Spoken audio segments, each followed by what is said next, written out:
and enjoy ourselves and bring praises to Him.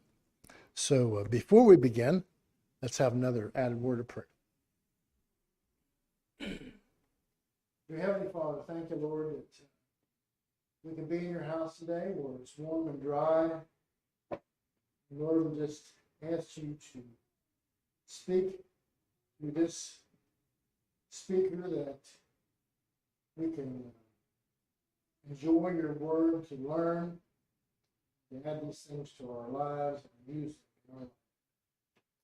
Bless each and every one that's here. Lord, those that aren't here, we just thinking about them. So we ask all these things now in Jesus' precious name. Amen. Well, it's my time, I guess. And today's study, I think, is very interesting. I hope you're prepared maybe to take a couple notes, because I'm going to bring out some things that I never knew, and I'm not sure whether you know about the book of John. The book of John, the gospel. Now, the other three gospels, Matthew, Mark, and Luke, are known as synoptic gospels. They pretty much tell the same story, but in a different light, or a different way.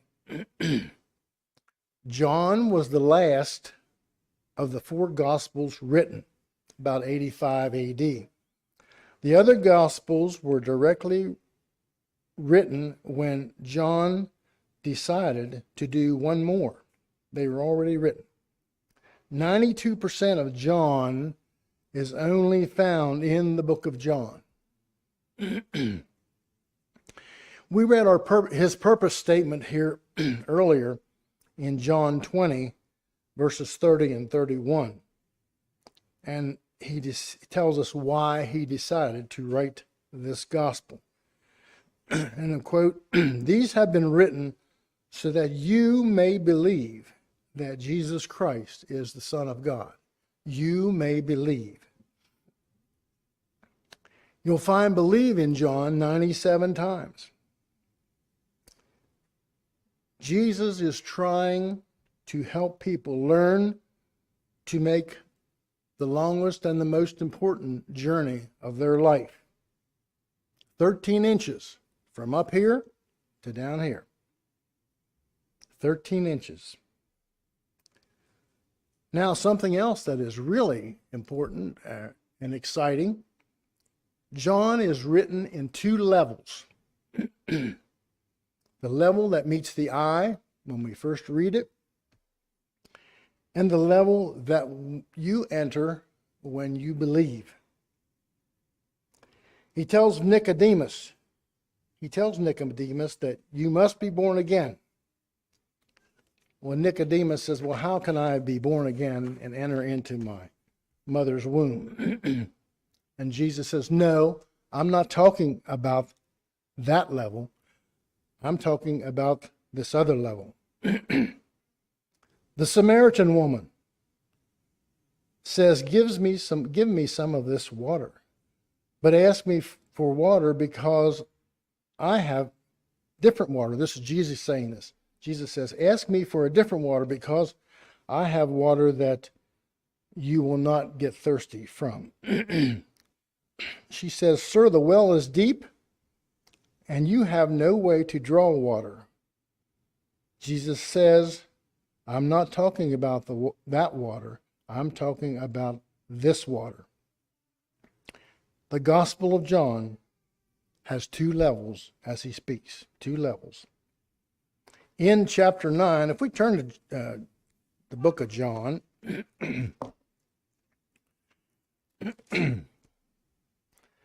it says that the man born blind, chapter 9, the man born blind ends up seeing, both physically and spiritually. The Pharisees thought they could see, but were actually blind. Every story has two levels. The second one is only accessible to those who believe in Jesus Christ. Now, there's no parables in John. There's no parables like the other synoptic gospels do. No parables with a plot. He uses a different way to reveal Jesus. He uses all the great I ams. I am the bread of life. I am the resurrection. And I am the truth, are in the Gospels of John. All these are in the book of John. This is the way he introduces Jesus as who he is in the gospel. Now, the genealogy in John is different than any of the other gospels. Matthew starts with David and goes to Abraham. Luke goes all the way to Adam. John has only one genealogy. Let's look at John 1:1. And it says, in the beginning was the Word, and the Word was with God, and the Word was God. This is why Jesus proves that he is a person and also God. And that is why we see these two levels, Jesus as a person and Jesus also as God. John is an amazing gospel. One more thing about the Gospel of John. He uses the name for the cross as the hour. You know, I always thought that the hour meant a time, which it does in a sense. It says the hour is the name of the cross, starting with the second chapter. And he says, my hour has not yet come. My hour is coming. My hour is here. Only in John, he will say on the cross, it is finished. The journey to the cross is through the statement, the hour. We're going to look at one story in John. Just suppose the story of the Samaritan woman is the story of Nicodemus. They both came at a time when nobody will see them. Nicodemus comes at night. The woman came in the middle of the day. They couldn't be more different, but the answer is the same for both. If we turn to John chapter 4, verse 4, we'll start talking about this story here shortly. 4:4 says, and he must need go through Samaria. Now we know in our Bible studies that Samaria was a place that all the Jewish people avoided. But you know, if we want to go, let's say, to Myersdale, we can go different ways, and still get there. And that's the way it was for this Samaritan woman.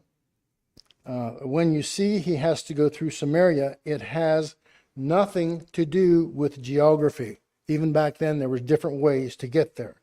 It has nothing to do with geography, because Jesus had a lot of ways to go that were not through Samaria.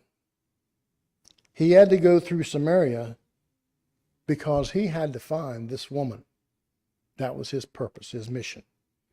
The second thing that you may find interesting is that he came to the city of Sychar, or Sychar, however you want to say it, near the parcel that Jacob gave to his son Joseph. So as we read here in verse 5, it says, then cometh he to the city of Samaria, which is called Sychar, near to the parcel of ground that Jacob gave to his son Joseph. Now, this should make you perk up just a little bit. There's some history here that we should look at. And it's from the Old Testament, back in Genesis. I believe it's Genesis 37. When Jacob gave Joseph this area, it was part of his inheritance. This was the same place that Joseph was sold as a slave. He was sold there by his brothers. Instead of it being the end of his life, it was the beginning that this area became. It was so important to Joseph that he requested his bones be brought there and buried when he passed on. So we find out that this land is already filled with heritage, and we haven't even started our story. Jacob's well, here in verse 6, let's read about it. It says, "Now Jacob's well was there. Jesus, therefore, being wearied with his journey, sat thus on the well. And it was about the 6th hour." So the 6th hour, we know, the Romans begin their clocks by counting from 6 o'clock in the morning around. So 6 hours from that makes it noontime. 6 hours to the top of the clock is noontime. So what do we know about this woman, the Samaritan woman? She was a Samaritan, of course. She was part of the northern kingdom taken by the Assyrians. And we know that the Assyrians had their own beliefs, and they knew the Messiah was coming, but they only had the 5 books, the Pentateuch of the Bible, to use at that time. And she was married 5 times. The Samaritan woman was married 5 times. The 6th time, the man she was living with, they weren't married. And she came alone at noon.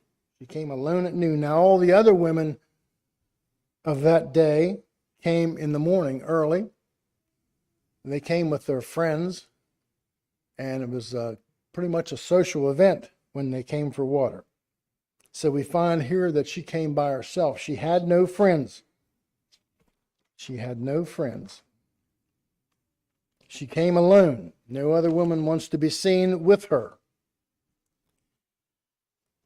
In that society, if you had more than 3 divorces, you became an outcast.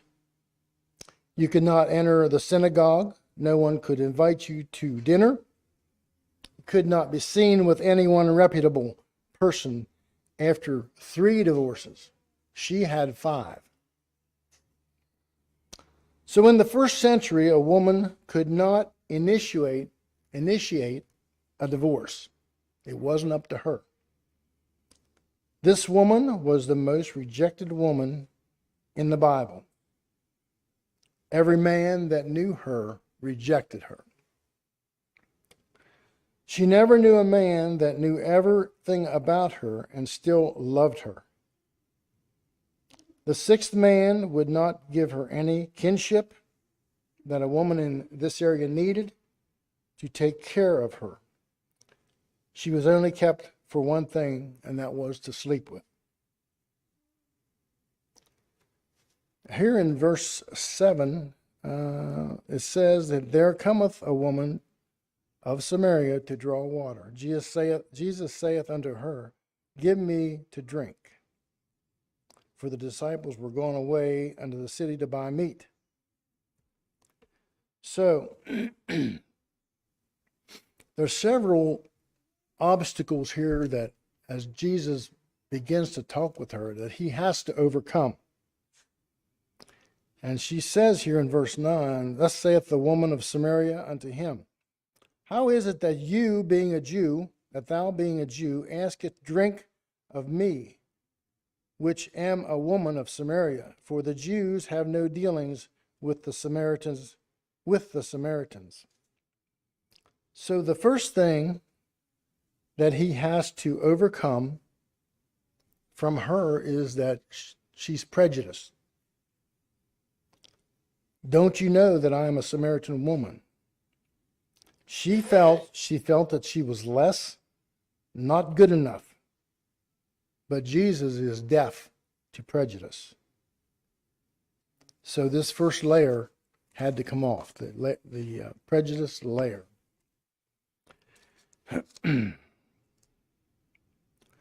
So here in verse 10, it says, Jesus answered and said unto her, If thou knowest the gift of God, and who it is that saith to thee, Give me to drink, thou wouldst have asked of him, and he would have given thee living water.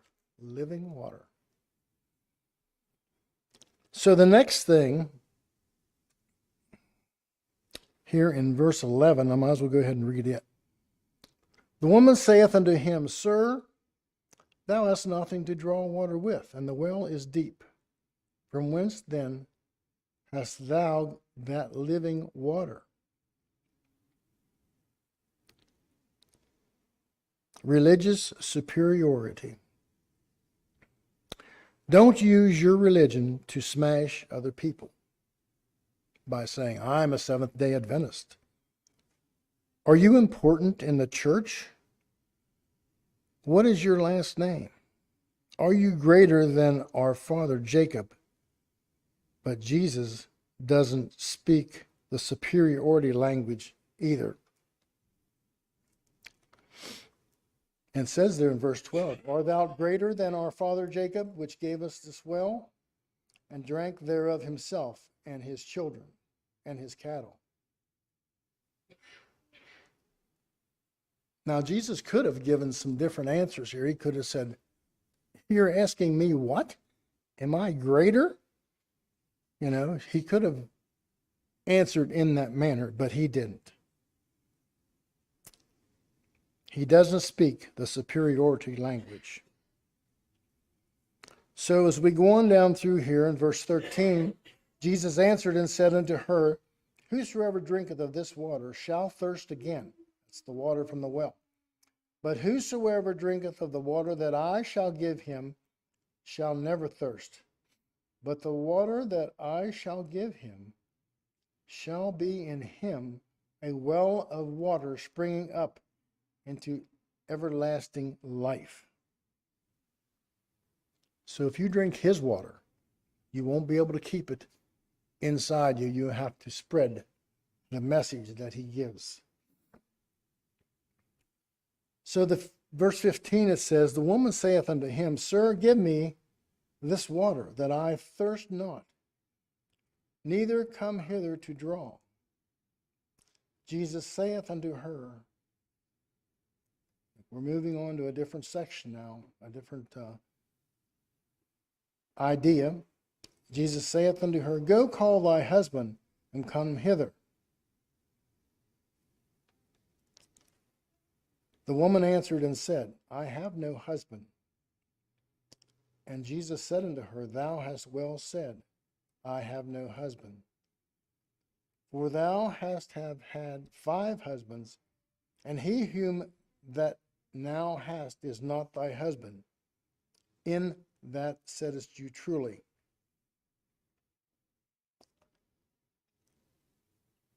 Superficial truth. Superficial truth.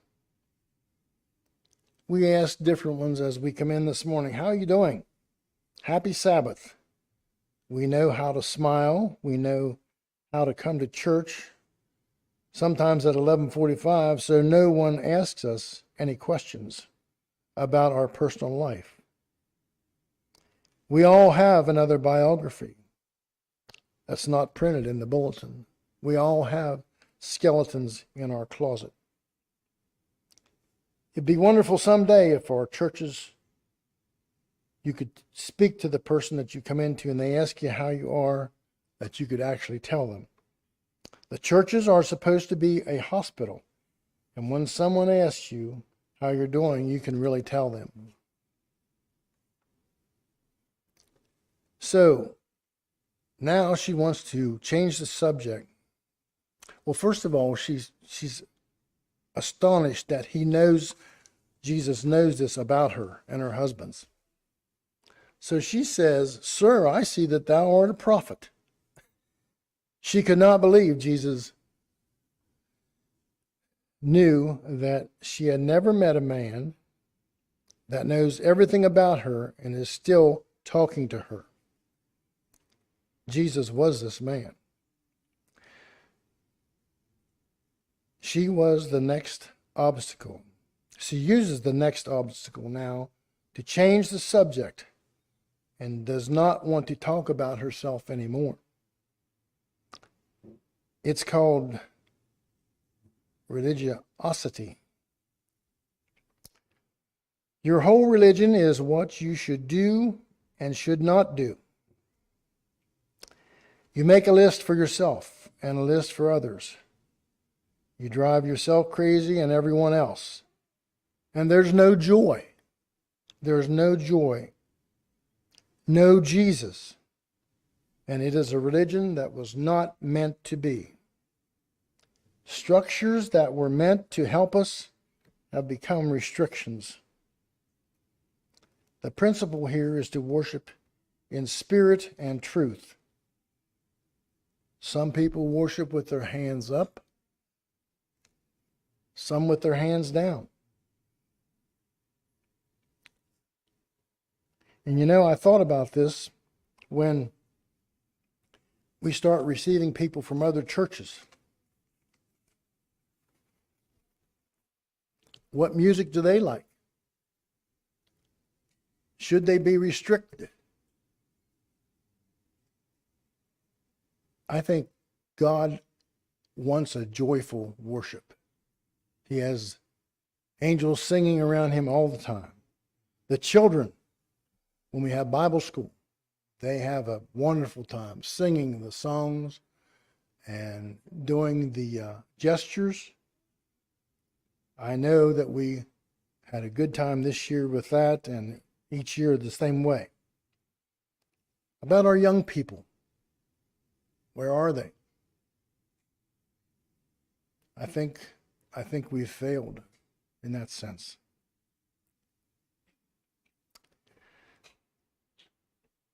Here, verse 20, it says, "Our fathers worshipped," this is her talking, "our fathers worshipped in this mountain, and ye say that in Jerusalem is the place where men ought to worship. And Jesus says unto her, Woman, believe me that the hour cometh when ye shall neither in this mountain nor yet at Jerusalem worship the Father. Ye worship ye know not what. Ye know what we know what we worship, for salvation is of the Jews. But the hour cometh, and now is, when the true worshipers shall worship the Father in spirit and in truth." The true worshipers. "For the Father seeketh such to worship him." The Father seeketh such to worship him. He enjoys that. He enjoys being worshiped. "God is a spirit, and they that worship him must worship him in spirit and in truth." So now we go to the next one. And the woman says unto him, "I know that Messiah cometh, which is called Christ. When he is come, he will tell us all things." So now she's procrastinating. She don't want to talk about this anymore. But Jesus says unto her, "I that speak unto thee am he."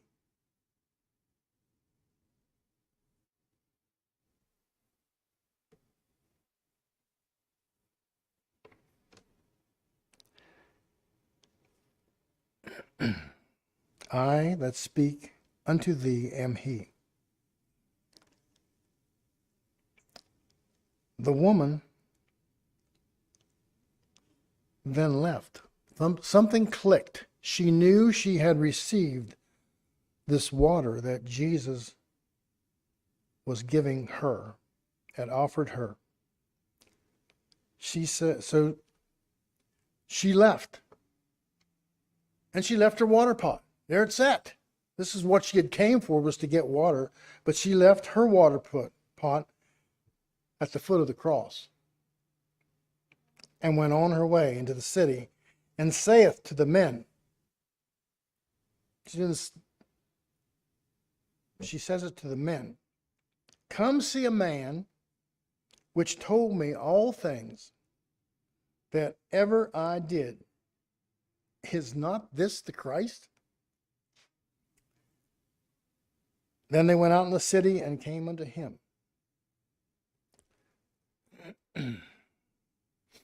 I met a man who knows everything about me, and he's still talking to me. This is a first for her. He loves me. He has to be the Christ. You know that she became the most successful evangelist that we have in all four Gospels.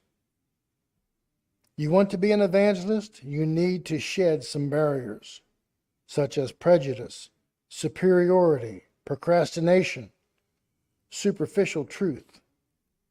Leave your water pot at the cross. Jesus knows all about you.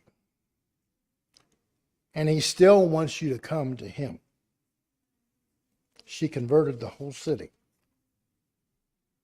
Isaiah 53:5. We want to turn just there quickly. Isaiah 53:5 says, but he was wounded for our transgressions. He was bruised for our iniquities. The chastisement of our peace was upon him, and with his stripes we are healed.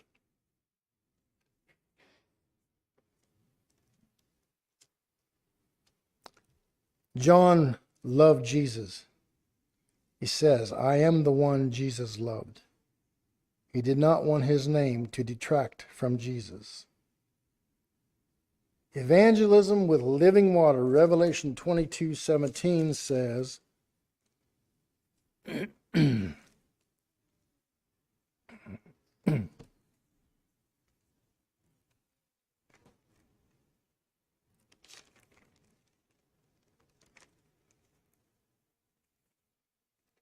slow it, find it. 22:17. And the Spirit and the bride say, come. And let him that heareth say, come. And let him that is athirst come. And whosoever will, let him take the water of life freely. If you have pink hair, come. If you have a lot of piercings, come.